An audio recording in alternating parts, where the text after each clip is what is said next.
Hello friends, कैसे हैं आप सब। आशा करते हैं अच्छे होंगे।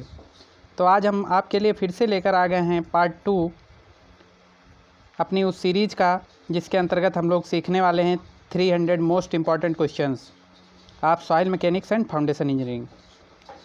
तो आपका टाइम वेस्ट ना करते हुए आइए शुरू करते हैं अपना आज का सेशन। क्वेश्चन नंबर 1 देखते हैं। In oven drying method for determination of water content temperature maintained is. कह रहा ओवन ड्राइंग मेथड में जो वाटर कंटेंट डिटर्मिनेशन का एक तरीका है, उसमें टेम्परेचर को हम कितना मेंटेन रखते हैं। तो जो इसमें हमारा टेम्परेचर मेंटेन किया जाता है वो 105 से लेकर 110 डिग्री सेल्सियस के बीच में मेंटेन किया जाता है, यानी ऑप्शन नंबर सी इसका सही जवाब होगा। चलते हैं अगले क्वेश्चन की तरफ।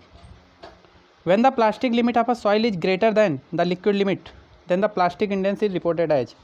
कह रहा है अगर प्लास्टिक लिमिट ज़्यादा है किससे, लिक्विड लिमिट से। प्लास्टिक लिमिट ज़्यादा है किससे, लिक्विड लिमिट से। तो कह रहा है जो प्लास्टिसिटी इंडेक्स है वो कितना होगा, तो वो हमारा 0 हो जाएगा। वो क्या हो जाएगा, 0 हो जाएगा।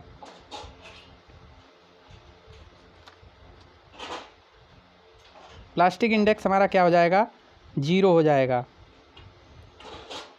चलते हैं अगले क्वेश्चन की तरफ। Toughness index is defined as. Toughness index is defined as the ratio of.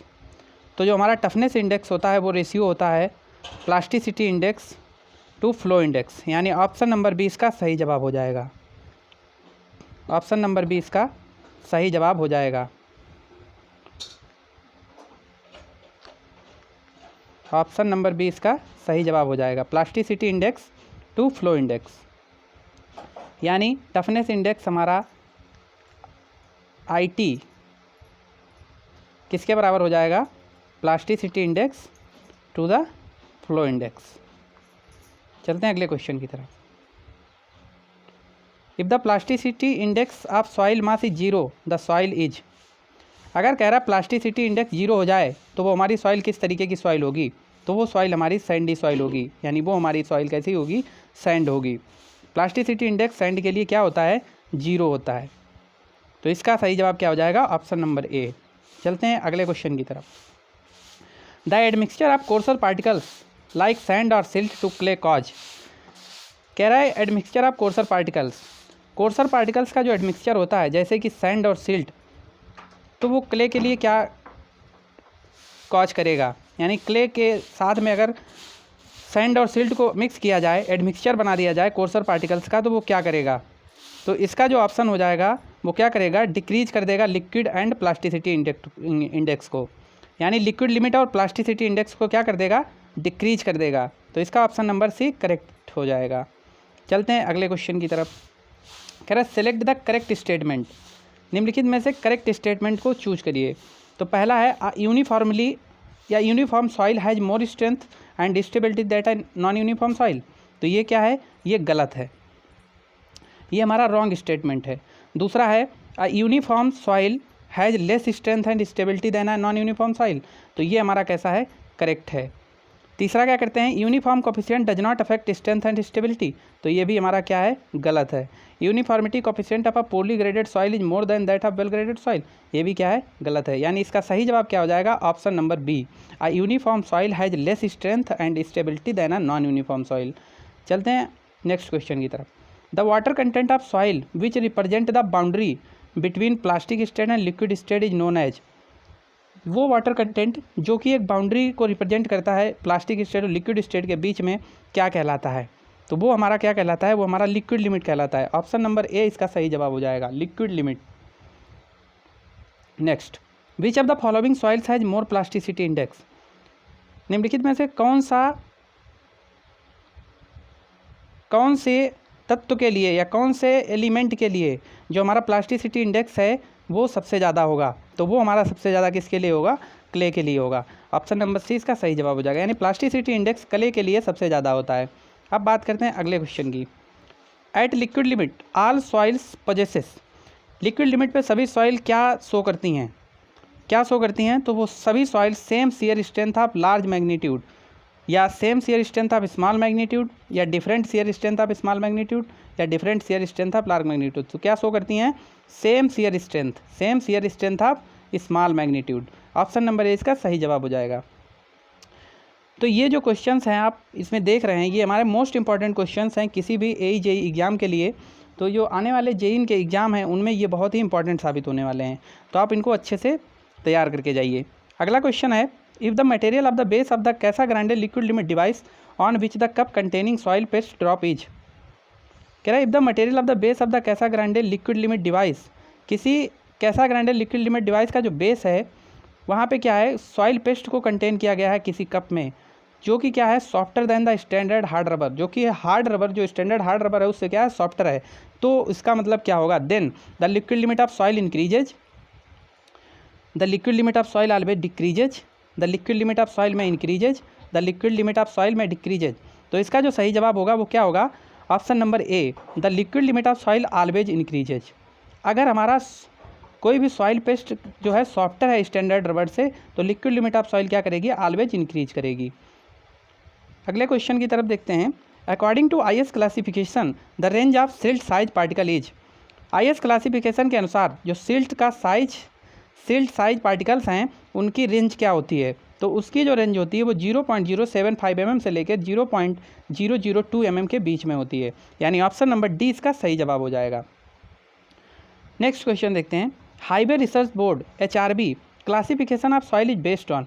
जो हाईवे रिसर्च बोर्ड क्लासिफिकेशन है सॉइल का वो किस पे बेस्ड होता है, तो ये जो बेस्ड होता है वो पार्टिकल साइज, कंपोजिशन और प्लास्टिसिटी कैरेक्टरिस्टिक्स पे होता है, यानी ऑप्शन नंबर सी इसका सही जवाब हो जाएगा। चलते हैं अगले क्वेश्चन की तरफ। Inorganic soil with low compressibility are represented by. जो इनऑर्गेनिक सॉइल्स हैं, लो कंप्रेसिबल इनऑर्गेनिक सॉइल हैं, वो किससे रिप्रेजेंट की जाती हैं, तो वो किससे रिप्रेजेंट की जाती हैं, ML से रिप्रेजेंट की जाती हैं। ऑप्शन नंबर सी इसका सही हो जाएगा, यानी ML से रिप्रेजेंट की जाती हैं। चलते हैं अगले क्वेश्चन की तरफ। Sand particles are made of. जो सैंड पार्टिकल्स होते हैं वो किससे बने होते हैं, तो वो हमारे किससे बने होते हैं, रॉक से बने होते हैं। रॉक मिनरल से मिलके बनते हैं, क्या कहलाते हैं, सैंड पार्टिकल्स कहलाते हैं। The clay minerals with the largest swelling and shrinkage characteristics is. जो क्ले मिनरल है जिसमें largest swelling and shrinkage characteristics है, यानी वो अपने उसमें वाटर ऐड करने पे अपने वॉल्यूम को बहुत ज़्यादा श्रिंक और सोइल कर लेता है, तो उसको हम कौन सा मिनरल कहते हैं, तो वो हमारा क्या होता है, मॉन्ट मोरिल्लोनाइट होता है। मॉन्ट मोरिल्लोनाइट होता है ये। इसका एक एग्जांपल अगर हम देखें तो कहाँ होता है, black cotton soil. Black cotton soil इसका एक बेस्ट एग्जांपल है। चलते अगले क्वेश्चन की तरफ। Dispersed type of soil structure is an arrangement of comprising particles having. जो dispersed type of soil structure होता है वो किस तरीके के अरेंजमेंट से बना हुआ होता है, तो ये हमारा फेस टू फेस और पैरेलल ओरिएंटेशन से बना होता है। ऑप्शन नंबर ए इसका सही जवाब हो जाएगा, फेस टू फेस और पैरेलल ओरिएंटेशन। ये हमारा क्या कहलाते हैं, ये dispersed type of soil structure होते हैं। नेक्स्ट देखते हैं। इफेक्टिव स्ट्रेस क्या है, the state at particle contact, a physical parameter that can be measured, important because of its function of engineering property of soil, all of the above. तो इसका क्या सही जवाब हो जाएगा, इसका सही जवाब हो जाएगा ऑप्शन नंबर सी। ये इम्पॉर्टेंट है क्योंकि ये एक इंजीनियरिंग प्रॉपर्टी ऑफ सॉइल का फंक्शन है। चलते हैं अगले क्वेश्चन की तरफ। Rise of water table above the ground surface. Rise of water table above the ground surface cause. Ground surface के ऊपर जो वाटर टेबल का बढ़ना क्या कॉज करता है, यानी उसकी वजह से क्या इफेक्ट पड़ता है, तो ये क्या इफेक्ट डालता है, ये क्या करता है, पोर वाटर प्रेशर और टोटल स्ट्रेस को इक्वली इंक्रीज कर देता है, यानी ऑप्शन नंबर ए इसका सही जवाब हो जाएगा। अगला क्वेश्चन देखते हैं। The total and effective stresses at a depth of 5 metre below the top level of water in a swimming pool are respectively. कह रहा है किसी भी स्विमिंग पूल के टॉप लेवल पे और उसके बॉटम लेवल पे 5 मीटर नीचे जो हमारी टोटल एंड इफेक्टिव स्ट्रेस होगी वो कितनी होगी, तो वो हमारी कितनी होगी, 0.5 kg per centimetre square and 0.5 kg per centimetre square होगी। अगले क्वेश्चन की तरफ देखते हैं। If the water table rises up to ground surface. जब वाटर टेबल कहाँ पहुँच जाता है, ग्राउंड सरफेस पहुँच जाता है, देन तब क्या होगा, तब क्या करेगा, तब ये क्या करेगा, ऑप्शन नंबर इसके देखते हैं। Option number B, effective stress is reduce due to increase in pore water pressure. क्या करेगा, इसकी इफेक्टिव स्ट्रेस डिक्रीज कर जाएगी या रिड्यूस हो जाएगी। क्यों? क्योंकि पोर वाटर प्रेशर बढ़ जाएगा but total stress does not change, लेकिन टोटल स्ट्रेस क्या करेगी? चेंज नहीं होगी। चलते हैं अगले क्वेश्चन की तरफ। Quick sand is a, quick sand क्या है? Quick sand is ah, quick sand एक है, क्या है? Type of sand? नहीं। Flow condition occurring in cohesive soil? देखते हैं, flow condition occurring in cohesionless soil या flow condition occurring in both? तो इसका सही जवाब क्या हो जाएगा? Option number C, flow condition occurring in cohesionless soil. Quick sand एक कंडीशन है, फ्लो कंडीशन है जो कहाँ पे होती है? कोहेजनलेस सॉइल में होती है। चलते हैं अगले क्वेश्चन की तरफ। The hydraulic head that would produce a quick sand condition in a sand stratum of thickness 1.5 mm, thickness क्या दी है? 1.5 मीटर दी है, स्पेसिफिक ग्रेविटी 2.67 दी है, वॉइड रेशियो 0.67 दिया है, इक्वल टू क्या होगा? पूछ रहा है hydraulic, the hydraulic head, hydraulic head क्या होगा जो कि क्विक सैंड कंडीशन प्रोड्यूस कर दे? अगर ये गिवन डाटा है तो हमारा हाइड्रोलिक ग्रेडियंट किससे निकालते हैं? आई इक्वल टू होता है G-1/1 + E। तो यहाँ पे G की वैल्यू दी है 2.67 और E की वैल्यू दी है 0.67। तो यहाँ से अगर हम I की वैल्यू निकालेंगे तो I की वैल्यू कितनी आएगी? I की वैल्यू हमारी आएगी 1। अब I की वैल्यू 1 आ गई तो यहाँ से हम देखते हैं कि हमें पता है I इक्वल टू होता क्या है? डेल्टा H/H होता है, डेल्टा H/H होता है। तो यहाँ से किसकी वैल्यू पूछ रहा है? डेल्टा H की पूछ रहा है, तो क्या हो जाएगा? ये IH हो जाएगी। तो IH हो जाएगी, तो I इक्वल टू कितना है? 1 है, और H कितना दिया है? 1.5। तो इसका सही जवाब क्या हो जाएगा? 1.5 मीटर। यानी इसका सही जवाब क्या हो जाएगा? Option number B, 1.5 metre. चलते हैं अगले क्वेश्चन की तरफ। Physical properties of a physical properties of a permeant which influence permeability are. कह रहा है फिजिकल किसी भी परमिएंट की वो फिजिकल प्रॉपर्टी जो कि परमेबिलिटी को इन्फ्लुएंस कर देती हैं, क्या कहलाती हैं या क्या होती हैं? तो वो क्या होती हैं? विस्कोसिटी और यूनिट वेट। विस्कोसिटी और यूनिट वेट हमारी वो प्रॉपर्टी होती हैं किसी भी परमिएंट की जो कि हमारी परमेबिलिटी को अफेक्ट कर देती हैं। अगले क्वेश्चन देखते हैं। Select the correct statement. कह रहा है इनमें से कौन सा स्टेटमेंट करेक्ट है? तो क्या पहला है क्या? The greater the viscosity the greater is permeability. कह रहा है अगर विस्कोसिटी ज़्यादा होगी तो क्या परमेबिलिटी भी ज़्यादा होगी? ऐसा नहीं होता है। दूसरा देखते हैं, the greater the unit wait the greater is permeability, ये होता है। यूनिट वेट अगर ज़्यादा होगा तो क्या होगा? परमेबिलिटी भी ज़्यादा होगी। उसके बाद में देखते हैं, the greater the unit wait the smaller the permeability, ये भी नहीं होता है। Unit weight does not affect permeability, ये गलत है। तो इसका सही जवाब क्या हो जाएगा? Option number B, greater the unit weight, यानी यूनिट वेट जैसे जैसे बढ़ेगा वैसे वैसे परमेबिलिटी क्या करेगी? बढ़ जाएगी। अगला क्वेश्चन देखते हैं। Effective stress on soil.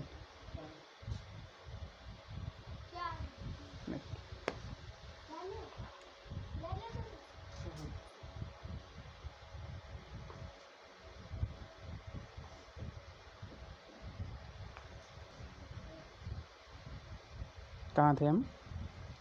हाँ, इफेक्टिव स्ट्रेस ऑन सॉइल। तो क्या करेगा? हम लोग थे physical property of a permeant which influence property. हाँ, both viscosity and unit weight. ये क्या करता है? विस्कोसिटी और यूनिट वेट को इंक्रीज कर देता है।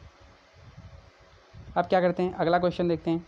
The greater the unit wait the greater is permeability, ये भी हो गया था हमारा। अगला question, effective stress on soil. कह रहा है इफेक्टिव स्ट्रेस ऑन सॉइल क्या करती है? ये क्या करती है? Decrease void ratio and increase permeability. Effective stress on soil decrease both void ratio and permeability. Effective stress क्या करती है? बोथ वॉइड रेशियो और परमेबिलिटी को क्या कर देती है? डिक्रीज कर देती है। चलते हैं अगले क्वेश्चन की तरफ। If the permeability of a soil is 0.8 mm/s, the type of soil is. कह रहा है किसी भी सॉइल की जो परमेबिलिटी है 0.8 mm है तो वो कौन सी सॉइल होगी? तो वो कौन सी सॉइल होगी? सैंड होगी। वो हमारी कौन सी सॉइल होगी? सैंडी सॉइल होगी। चलते हैं अगले क्वेश्चन की तरफ। Which of the following method is more suitable for the determination of permeability of clayey soil. निम्नलिखित में से कौन सा मेथड जो है वो बेस्ट सुटेबल है परमेबिलिटी ऑफ क्लेई सॉइल के लिए? यानी परमेबिलिटी ऑफ क्लेई सॉइल को फाइंड करने के लिए निम्नलिखित में से कौन सा मेथड सबसे ज़्यादा सुटेबल है? तो इसका सही जवाब हो जाएगा falling head method. Option number B इसका सही जवाब हो जाएगा। अगले क्वेश्चन के देखते हैं, आज का last question. Which of the following method is best suited for determination of permeability of course grand soil. निम्नलिखित में से कौन सा method permeability of course grand soil के लिए बेस्ट सूटेड है? तो इसका सही जवाब हो जाएगा constant head method. Constant head method से हम कोर्स ग्रेन्ड सॉइल की परमेबिलिटी बहुत ही अच्छे तरीके से ज्ञात कर सकते हैं। तो ये थे हमारे आज का पार्ट 2 आप सीरीज आप 300 क्वेश्चंस। तो अगर आपको ये हमारी अच्छे लगे हों आज के क्वेश्चन और आपको हमारा वीडियो पसंद आया तो वीडियो को लाइक कर दीजिए, अपने दोस्तों के साथ शेयर कर दीजिए और हमारे चैनल को सब्सक्राइब कर लीजिए, बेल आइकन को प्रेस कर लीजिए ताकि आपको ऐसे ही वीडियो और मिलते रहें। Thank you.